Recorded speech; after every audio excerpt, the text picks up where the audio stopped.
límites en el texto, ¿eh?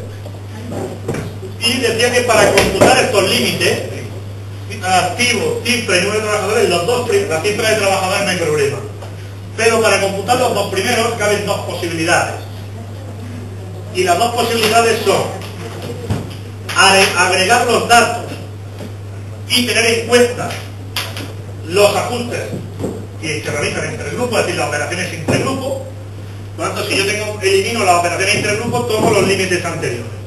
O bien, tengo una segunda opción que es no considerar las eliminaciones, y entonces lo que hago es incremento los límites en un 20%. Y eso es lo que está, en el ejemplo que viene el libro está mal, porque el 20% está hecho sobre los activos y no sobre los activos, es sobre los límites de la dispensa, ¿eh? ¿De acuerdo? Repito, ahora he puesto un ejemplo que además he modificado los datos que dan la transparencia para que si aplico un criterio estoy obligado y si aplico otro criterio no estoy obligado. Me cambia los datos porque en los que os di ahí una transparencia, en los dos sitios salía que no, entonces los cambié anoche para que saliera por un sitio, creo que salía ahora bien, ¿no? Los cambié anoche y ya no.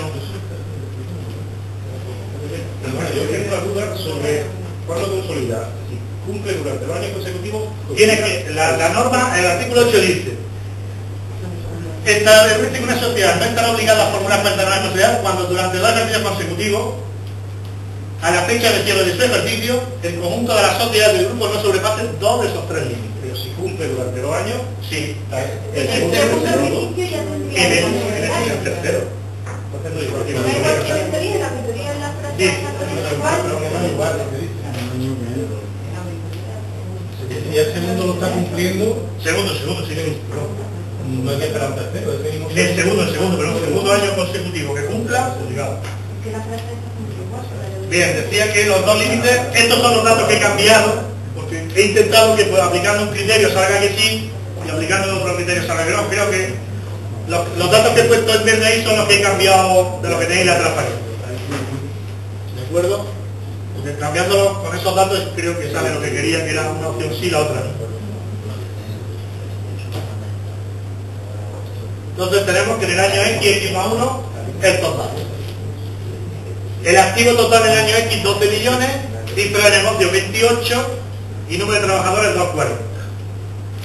Y en el año X más 1, el activo 15, cifra de negocios 30 y número de trabajadores 260. Esos serían los nuevos datos, los datos que he corregido, repito, con la intención de que salgan las dos posibilidades.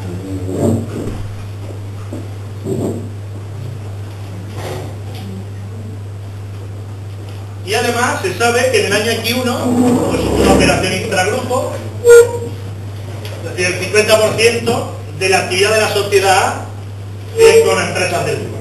¿De acuerdo? Y en el año X2, la sociedad concedió un préstamo a B por 3 millones. ¿De acuerdo? Por tanto, en los 2 años tenemos operaciones intragrupo.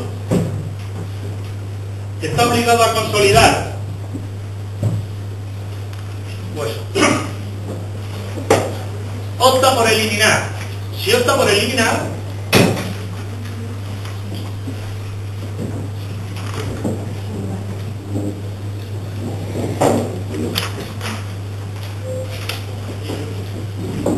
repito, para lo que habéis de pasar de cambiar los datos del enunciado, cambiar esos que están en verde, los he cambiado. No, digo en el libro no sé qué pasa. En el libro ya he dicho que el problema del nominal es erróneo. Bien, comienzo aquí el ejercicio. Repito, estos son los datos que hemos cambiado. Entonces, en el año X1, el 50% de la actividad de la sociedad ha sido del grupo. Por tanto, si vuelvo a la transparencia anterior, la actividad es la cifra de negocios. La sociedad tiene una cifra de negocios de ¿qué? De 12 millones. Si dice que el 50% ha sido con sociedades del grupo, tengo que eliminar eso. Por tanto, la cifra de negocios totales ya no sería 28, sería 28 menos 6, sería 22. ¿De acuerdo? El activo en el año X1 no hay ninguna operación, por tanto, en el año X1 tendríamos que el total del activo sería 12. ¿De acuerdo? El total de la cifra de negocios sería 22 y el número de trabajadores 240. Como he aplicado eliminaciones, aplico los límites del artículo 8 tal cual está. Por tanto, 11.400, 22.800, 2.50. Por tanto, en el año X1 solamente se supera ¿qué límite? El del activo. Por tanto, en el año X1 no he superado dos de los límites. Por tanto, ya en el X2 no hay que consolidar. Porque como el año X1 no he cumplido, por tanto el X2, aunque cumpliese los tres, que los cumple, no estamos obligados a consolidar. ¿De acuerdo? Vuelvo atrás. En el año X2 dice que la sociedad concedió un préstamo a la sociedad B por 3 millones. He puesto préstamo, la palabra préstamo, porque claro, si una sociedad la ha prestado, para una es débito, para otra es crédito. Por tanto, digo porque los límites es de activo, y por eso digo que a veces puede llevar a confusión, así es que esto no me afecta, que es un préstamo, sí, porque el que lo ha prestado es un crédito, por tanto está en su activo. La que lo recibe no, porque es un pasivo, pero el que lo presta sí. Por tanto, por eso he puesto la palabra préstamo y como que los límites aparece la palabra activo, para no... Entonces, desde el año 2, si yo aplico las eliminaciones, lo único que tengo que considerar es que del activo de la sociedad, que es la que ha prestado, pues hay que disminuirlo en cuánto, en 3 millones, ¿de acuerdo? Bueno, aquí suponiendo que no ha habido intereses de vengada, es decir, todas las cuentas relacionadas con esa operación. Por tanto, en el año X2, el de activo, lo único que hay que modificarlo y reducirlo en 3 millones. Por tanto, el activo total sería 8. La cifra de negocio no afecta para nada. Afectaría, digo, porque no quería complicarlo, afectaría si ese préstamo ha generado, obviamente, durante el ejercicio, intereses para uno, intereses para otro, también habría que eliminar la parte de la cifra de negocio. Pero simplificándolo, se ha prestado a final de año y no ha habido gasto e ingreso. Por tanto, lo único que en el año X2 habría que modificar es la cifra de negocio. ¿De acuerdo? En el año X2, según esto, ¿qué hace? Cumple todas las cosas. Supera las 3. Pero como en el año X1 solamente superamos uno de los límites, luego esta sociedad, este grupo no está obligado a consolidar en el X2. ¿De acuerdo? Que opta por aplicar la segunda opción, que este es el ejemplo que está mal en el libro. ¿De acuerdo? Si opta por aplicar los límites, lo que hay es los activos y la cifra de negocio se deja tal cual está, sin hacer ningún ajuste. Lo único que los límites se incrementan ¿en qué? En un 20%. Entonces yo incremento los límites en un 20%. Y ahora compruebo mi suma de activos sin hacer ninguna corrección, mi suma de cifra de negocio sin hacer ninguna corrección. Y ahora aquí, que por eso cambié los datos para que saliera, en el año X1 el 12 el activo, en el X2 15 y se supera en ninguno de... En el primero, al final no ha salido.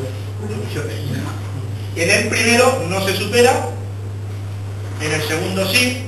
Total de cifra de negocio sí se supera los 2 años, por tanto aquí al final lo modifiqué para que saliera por uno sí, por otro no, pero aquí sigue siendo tampoco es obligatorio. Porque este está mal, el 12 es inferior al 13, claro está.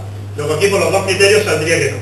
Yo porque lo modifiqué con la intención de que aplicando un criterio, para que viera ahí, que aplicando un criterio puede que salga que sí, que aplicando otro puede que no. La cuestión es que es, o aplico o elimino, y por tanto aplico el artículo 8 tal cual, o no aplico ninguna eliminación e incremento los límites en un criterio. ¿Y los trabajadores también? No, los dos primeros, los trabajadores no le afecta.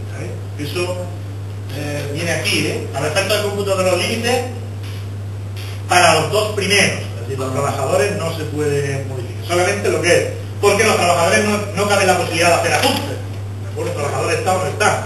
Ahora, en el valor de los activos y en el valor de las cifras sí puede que haya operaciones intergrupo que afecte ese valor. Dispensa por razón de su